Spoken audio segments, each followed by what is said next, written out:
भैया, मैंने उसे मनाने की बहुत कोशिश की है, लेकिन वो मान ही नहीं रही है। भैया, मैं तो कह रहा हूं कि हम लोग अलग हो जाएं तो वही बेहतर होगा।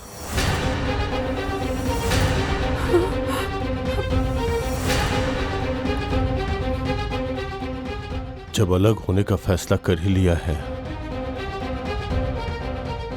तो फिर हमसे पूछने की क्या जरूरत है।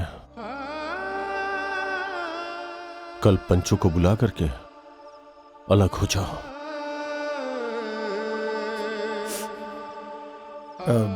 ठीक है भैया। भैया,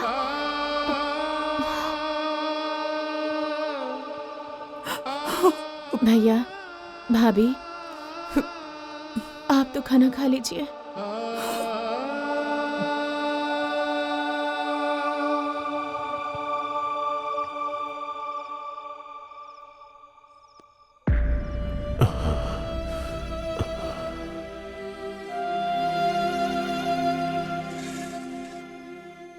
मेरा खाना हो गया।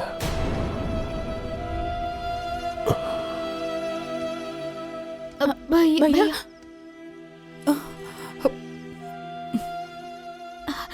दीदी, भाभी, सुनो ना, तुम दोनों जाओ और खाना खा लो। मेरा मन नहीं कर रहा।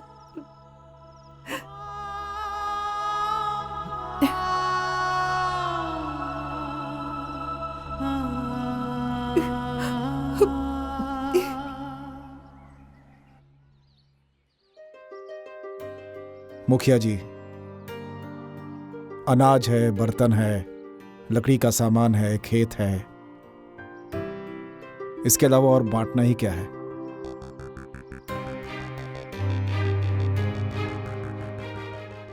ठीक है, अनाज, बर्तन, सामान, ये सब हम लोग अलग अलग कर देते हैं और उसके बाद सब लोग चल के खेत को नाप लेते हैं और उसके बाद 2 हिस्से में बांट देते हैं। ठीक है? क्यों अजय, तुम्हें कोई परेशानी है? मुखिया जी, जैसा आप लोगों को उचित लगे मुझे सब मंजूर है। अच्छा, तुम लोग ये बताओ कि तुम लोगों के पास जमीन कितनी है? 4 बीघा।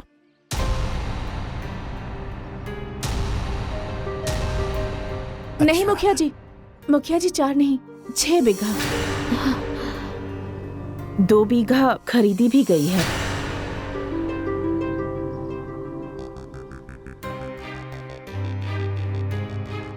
हाँ चाचा, अब हम लोग जब तक एक परिवार में थे उस समय जो भी संपत्ति थी उसमें बंटवारा होना चाहिए, इसीलिए 6 बीघा में बंटवारा होना चाहिए। अरे ऐसे कैसे बंटवारा होगा? वो जो जमीन खरीदी गई है ना, वो मेरे पति की कमाई से खरीदी गई है। उसमें से तो मैं 1 इंच भी किसी को नहीं दूंगी।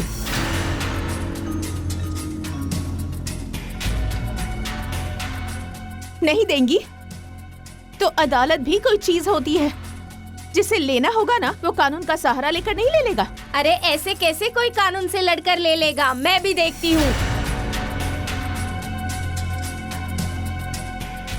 मैं इतनी बेवकूफ और पागल नहीं हूँ। एक बात जान लो, जो जमीन खरीदी गई है ना उसकी रजिस्ट्री मेरे नाम पर हुई है, मेरे नाम पर। अगर लेनी है ना तो अपने भाई से लड़कर ले सकती हो, मुझसे नहीं। उसके नाम पे रजिस्ट्री है तो उसमें अजय का हिस्सा नहीं होगा। अजय, तुम्हारा हिस्सा नहीं होगा उसमें। मुखिया जी, मुझे उस जमीन में हिस्सा चाहिए भी नहीं। जो पहले जमीन थी उसी में से बांट दीजिए। अच्छा ठीक है, लेकिन इस नए घर और पुराने घर के बारे में सोचे हो?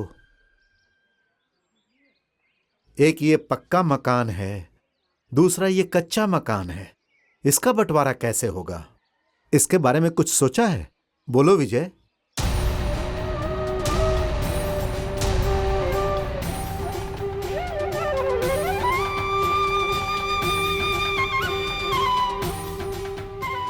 अजय, तुम बताओ, तुमने कुछ सोचा है इसके बारे में? मुखिया जी, एक अच्छा मकान मेरे पिताजी के जमाने में बना था और पक्का घर हम लोगों के। मैं अपने पिताजी के बनाए हुए कच्चे मकान में रह लूंगा।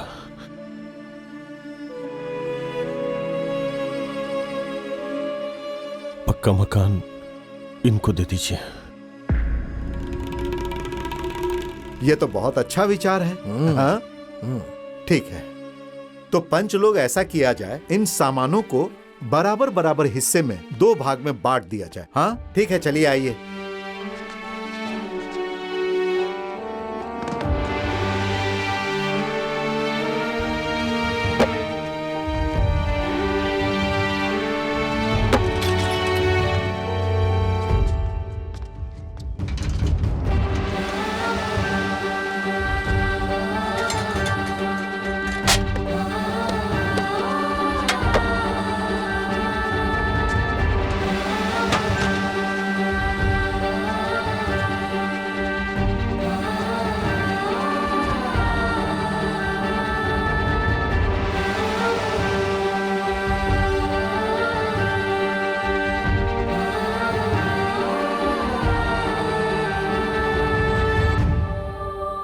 अच्छा भाई लोग बताइए, आप लोगों ने सारा सामान बराबर बराबर बांट दिया ना? हाँ, सब बराबर है ना? सब बराबर है।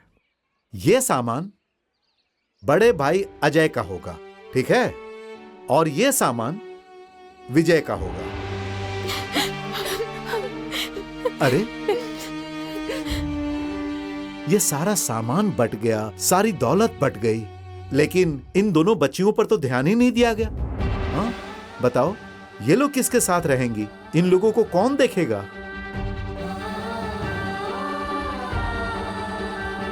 अरे कौन देखेगा मुखिया जी, ये विजय नौकरी वाला है। हाँ हाँ, इनके हिस्से में ही डाल दीजिए, नहीं तो अजय कहां से करेगा शादी ब्याह, कहां से कर पाएगा? ठीक है। हाँ? क्या विजय, तुम्हें कोई दिक्कत है? नहीं नहीं मुखिया जी, ये लोग दोनों की बहनें हैं, तो इन दोनों को मिलकर खर्चा उठाना चाहिए। मैं अकेले क्यों उठाऊं? ऐसा कीजिए ना, जैसे सामान का बंटवारा किया है वैसे ही इन दोनों का भी बंटवारा कर दीजिए, एक उधर एक इधर।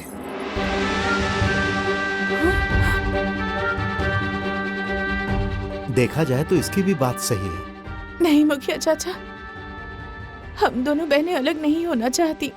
हम जहाँ भी रहेंगे एक साथ ही रहेंगी। हमें सोचने के लिए थोड़ा सा टाइम चाहिए। ठीक है बेटी,